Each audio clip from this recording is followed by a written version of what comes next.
Hello and welcome back once again to After the Credits. Welcome to the slightly new and improved set. Got some new posters hung up here, and I had to get this done today because the movie we're talking about today is the new central point behind me here, The Dark Tower. Now this is my second attempt at recording this, because earlier when I recorded it, I recorded the whole thing, spent 20 minutes talking about it, and realized I didn't turn on my microphone. So hopefully it's recording me properly now. Hopefully I don't have to do this a third time. And hopefully we can get through this before I have to leave for work in a few minutes. So what did I think of The Dark Tower? Again, it's kind of fitting with the theme for this year, or at least for this period of time, where movies are just rather uneventful. I know this has been getting some mixed reviews. Some people have liked it, some people haven't. And I can kind of see why the ones who haven't liked it. And it could be that whole thing about they're trying to cram an entire Stephen King novel into a 2-hour movie where they seem to do better as miniseries. But overall, like through the course of the movie, nothing really happens. And I guess the easiest way to explain what I mean by that is to go through the movie like I usually do. So we start out with some opening text basically telling us that there is this tower that exists for some reason. And it's supposed to bridge between all worlds and all realities or whatever. So it's kind of like the whole tree of life in Norse mythology where there's like Elfheim and Niflheim and Midgard and all those types of things where they're all interconnected, the 9 realms, to this one tree. That's kind of what this is, but they kind of break away from that by saying they don't know how many worlds are actually connected to this tower, just that this tower is there. And then the opening text says that the entire tower can be brought down by the mind of a child. Now, when I hear that, I think of something like something so simple a child could figure it out could bring down this whole tower. But in the movie, the bad guys take that quite literally to mean that the mind of the child is what needs to take down this tower. So they create this device that turns a child's mind into a bolt of energy that fires at the tower, takes a chunk out of it, and weakens the barrier, which I'll get into in a second, but they haven't found a powerful enough one to fully take down the tower yet. It seems like it blasts a chunk out of it, and then I don't know if the tower just repairs itself, or it's such a little amount that it doesn't affect it. That was never really made clear in the visualization that they show of this tower being attacked, because it looks like it blows a big section out, and then it just still kind of stands there. Now, about the whole barrier thing that I mentioned, is basically this tower creates a bubble that encompasses the universe, or all the universes, or whatever. And outside of the universe is darkness and monsters, so it's kind of that whole story of, in the beginning there was darkness, and then there was the separation of darkness and light, and there's the whole outer gods, I guess you could say, kind of similar to the Lovecraftian folklore, with the outer gods being outside the universe and trying to get in. So there's that whole aspect of it too. And every time the tower is attacked, the bubble weakens slightly to where something can kind of get through. But when they get through, they don't really affect anything. They just kind of show up for a brief second, and then that's it. They don't really do anything throughout the movie. So then we cut over to the real world, where we're in New York, modern day. And there's this kid who's having these nightmares, who's been having nightmares for about the last year and a half or so since his father passed away. And these nightmares are of this other world where the man in black is trying to use the mind of children to destroy the tower. So he has these nightmares, he wakes up and he draws them out, writes things down and stuff, and is trying to piece together the story.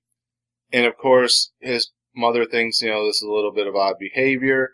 So she thinks he's having some trauma or, problems dealing with stress based on his father's death, and that's what's causing these nightmares. So she sends him to a shrink and whatnot. Basically the same thing that happens in most of these types of movies. And of course they all think he's just having trouble dealing with the father's death, and let's put him on some drugs or whatever, blah, blah, blah. And then he gets into a fight at school. So then you have the stepfather character, or the mom's boyfriend or whatever, who thinks he runs the show and, wants the kid out of the picture so he can have a better shot with the mother. Just that overall douche stereotype of a stepfather. And he wants to send the kid to this, basically a mental hospital upstate that works with kids with his type of condition and basically just overly medicates them instead of finding out what the actual problem is. And that way the kid will be out of the picture so him and the mom can have their fun time together, whatever. So the mother convinces him that it's not going to be that bad and he's willing to go. And then he realizes that the people who are running the place are people from his nightmares, because they basically are some type of rat-type creature, that like a humanoid rat, and they wear human skins, so they have seams like down the side of their neck. And he sees a seam like that on this one guy that is working for the doctor that comes to take him to the facility, and he's basically like, no, I know what these guys are. So basically he runs away. He's like, I'm going to run to the bathroom, grab my toothbrush or whatever, crawls out the window, and he's gone. And he makes his way to New York, where he finds out that this house that he saw in his dream is real and exists. And he finds out where it's located, which isn't too far away from him. So he goes to the house, and he's exploring around. Turns out there's just a portal there for anyone who happens to stumble into the house to find. You just walk in, and it's like, please enter destination. Okay. And then there's a giant portal. So he jumps through the portal, and he's in his dream world now. And within a couple minutes of being in his dream world, he meets Idris Elba's character, the gunslinger, who he also dreamed about in his most recent dream. And he just happens to run into this guy at this exact location by going through this portal. Doesn't really make sense. So Idris Elba's character kind of questions like who he is, are you working for the Man in Black, blah, blah, blah, blah, blah. He's like, no, I have these nightmares and I draw what I see and this is what I've been seeing. I'm from a different dimension or universe or whatever. So Idris Elba finally believes him, and he's like, okay, well, we need to go see a seer and they'll be able to help you with this dream issue, and maybe we can figure out where the Man in Black is so I can finally take him down. So they go to see the seer, and as they're traveling, you start to realize that this might not be a different dimension as much as it's a post-apocalyptic future Earth. And one of the reasons is at one point as they're traveling, they come across an old broken down amusement park, and there's like roller coasters and like tilt-a-whirls and stuff that are just there in shambles. And the kid asks Idris Elba, he's like, you guys had amusement parks here? And Idris Elba says, no, those have existed long before any of us, and no one really knows what their purpose was. And the kid goes, yeah, they were amusement parks. So there's that, and then as they finally make it to the village, there's like this cement structure that looks like it's an old subway entrance, and it still has writing above it that's related to the real world. I forget what exactly it says, but it's similar to something in the New York landscape that the kid passed earlier. So even the kid kind of looks at it like, that's odd. But it's like, okay, so you had amusement parks and this exists here, so is this a post-apocalyptic Earth, or is it just some of our world has bled through into theirs in some way, and they just don't know what any of this stuff is or what it means? So we finally get to the seer, and turns out the kid has The Shining, because it's a Stephen King novel and everyone has The Shining, right? So basically The Shining, for those of you who don't know, is this odd psychic ability that some of Stephen King's characters have. I think the girl in It has a form of The Shining. Obviously there was a movie about The Shining. So it's just like a recurring thing in his movies. Anytime somebody has a mild psychic ability, they call it The Shine or The Shining. So this kid has The Shining, and after 2 minutes of talking to the seer, he now has full control over The Shining, which comes into play heavily later because he starts using it as a weapon against everyone. How he learned to control it so quickly isn't really made clear. It's like, okay, here's a 2-minute conversation with the seer.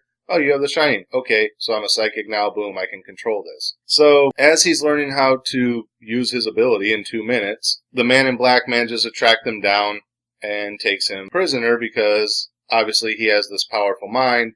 His mind will finally be the one that takes down the tower. So the gunslinger tries to rescue him, manages to rescue him, gets injured in the process, and they figure the best way to hide from the Man in Black is to go back into the other world. And of course they do, because Idris Elba's injured, and the seer in the village doesn't have the medical experience or, the knowledge of herbs or whatever to stop the infection that's growing through his body because of the injury he sustained. So they go back in the real world, and the kid takes him to the hospital, and he's like, oh, we were at a costume contest, and, there were the 2 gunslingers, and they were having a shootout, whatever, and oops, one of the guns was real and had a real bullet in it. And the doctor's just kind of like, okay, we'll treat him and don't question it at all. And it's like, that's not how the real world works.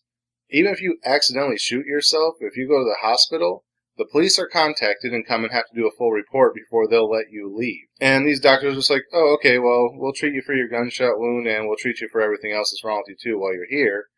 And then it turns out like they say that he has hepatitis A, B, and I think she said E, which is odd because I've only ever heard of A, B, and C, but she said E, so it's like, how many hepatitis are there that we don't know about? At least that aren't like common, I guess. But then she also says he has like low-level radiation poisoning. So again, it kind of lends to the whole idea that it's a post-apocalyptic Earth, in that everyone there probably has low-level radiation poisoning for living in the fallout for however many years, and it just so happens that by our modern technology, it's something they've lived with forever, and it's something that we're able to detect and treat. Again, kind of hinting at the whole post-apocalyptic Earth thing without actually saying it. So then the Man in Black manages to track them back to the real world as well. Manages to capture the boy, so now the gunslinger has to go in and rescue him. Big climactic shootout, bang, bang, bang at the end. Kid is rescued, and now that the Man in Black is dead, the gunslinger's like, well, hey, I'm gonna need your help. You have a real powerful gift. Why don't you come with me and help me out? And the boy's like, are you serious? And he goes, well, yeah, you don't have anything left here, so why don't you come with me? And again, this is kind of an odd point, the way it came up in the movie, is the reason he doesn't have anything is because the Man in Black at one point while he was trying to track him down went to visit his mother's house and killed the boyfriend, and that's like the only thing that's like, yeah, that's what that asshole gets. And then, he basically tortures the mother to try and get information out of her using his sorcery, because that's the whole point of the Man in Black, is he's a sorcerer. And the whole reason he wants to destroy this universe bubble anyway is to let in the darkness, and he figures that he's powerful enough of a sorcerer that even after these demons have destroyed everything, it'll just be him and the demons left, and he has enough power to control them. So that's his ultimate end game, is it's just going to be him left. But he uses his sorcery to go and torture the mother and basically get information about where her son is, where he went, how he knows all this stuff. And that's kind of like the end of that scene. But then later on, after the hospital scene, when the boy and Idris Elba go back to the boy's apartment to let his mother know that he's okay, we find out that the mother was killed too, and I don't remember seeing that at the time that they were interacting, so it's just kind of like, oh, I left him a surprise at his house, and it's like, what surprise? And then you get there and it's like, oh shit, his mom's dead too. So, he kind of has this whole issue with this guy killed his mother, and he kind of wants revenge, but at the same time, he wants his revenge and not the gunslinger's revenge, because the gunslinger wants revenge too. So it's this whole, I'm not going to justify you by becoming you type of thing. And it's just a really weird dynamic, because the way they go back and forth, it doesn't really balance out, and it doesn't really explain why it's doing what it's doing. So yeah, it's just so much is crammed into here, the dialogue just gets really clumpy and really crappy, and it doesn't make a lot of sense, some of the conversations they have. But anyway, so the gunslinger's like, well, your mom's dead, her boyfriend's dead, so you really don't have anything here now, so why don't you come hang out with me in the other world, and, you'll be a new gunslinger, and I can use your shining gift, and blah, blah, blah, blah, blah. And the kid's like, okay, sure. And then they jump through a portal, and that's the end. So like I said, it's an hour and a half of basically uneventfulness, and I think it just suffers from that whole, there's so much that they're trying to cram into a short time period, and they're chopping out a lot. And there's reasons that doesn't work, and why Stephen King books work better as miniseries versus movies. So based on that, what would I give it as far as a star rating? I'd probably give this one a 2. I almost rated it a 1.5, just because, like I said, it's kind of a non-story. It's like, oh, there's this tower that exists, and this guy needs a kid. Here's a kid in the real world who's having nightmares. Oh, but here's a gunslinger. Dark guy's dead. Come with me if you want to live. And okay, bye. And that's the movie. And it's like, what was the point of that? Are they planning to make more movies out of this, and this is just the opening to introduce everyone? But it doesn't really seem like that, even though I know the Dark Tower was a whole series of books. But it just doesn't really establish that that's what they're trying to do with this. They don't really lead into a sequel at all, except for one little bit after the credits where you hear the Man in Black whistle. It doesn't show him or anything, it's just he does this whistle thing throughout the movie when he's approaching somebody that he's going to kill. And after the credits, you just hear the whistle again. It's like, oh, is he still alive after all? Did he use his magic to make them think he was dead, but he's really not? So, it's sort of sequel baits, but not really, and it doesn't really leave a story open to where there's any place to go with this other than further adventures of the kid and the gunslinger, which, might as well be a TV series at that point. But yeah, so I was going to give it a 1.5 because it's really just a non-story, but at the same time, it was quickly paced for a non-story, and it did have a couple action scenes, although there could have been more for a movie about a gunslinger. If you're going to make a spaghetti western, have it be a spaghetti western, not a non-story. Have it have some gunshot action fights more than what you put into it. You have an hour and a half movie and you did 2 gunfights out of the whole thing, and only one was really extensive. So, yeah, it could have been better, but like I said, it wasn't slow-paced. I think if it was, I would have ranked it a lot lower, but because it was only an hour and a half and moved fairly quickly, it wasn't unwatchable. It just didn't go anywhere. So for that, I'm going to give it a 2. So there you have it. That's my review of The Dark Tower. Second take on it. Hopefully I covered everything that I covered the first time. Might not have been worded as eloquently or with the same delivery, but I tried my best to get all my key points back across that I remember. So hope you enjoyed it. I'll try to remember to make sure the microphone's on going forward now. But that is it for this episode. Again, as always, thank you guys for watching. Remember to like, comment, subscribe, share the video. The links are down in the description. Click the bell up there in the corner or wherever it is now because I still haven't checked. Make sure you're getting notifications every time I post new content. And until next time, I'll see you after the credits.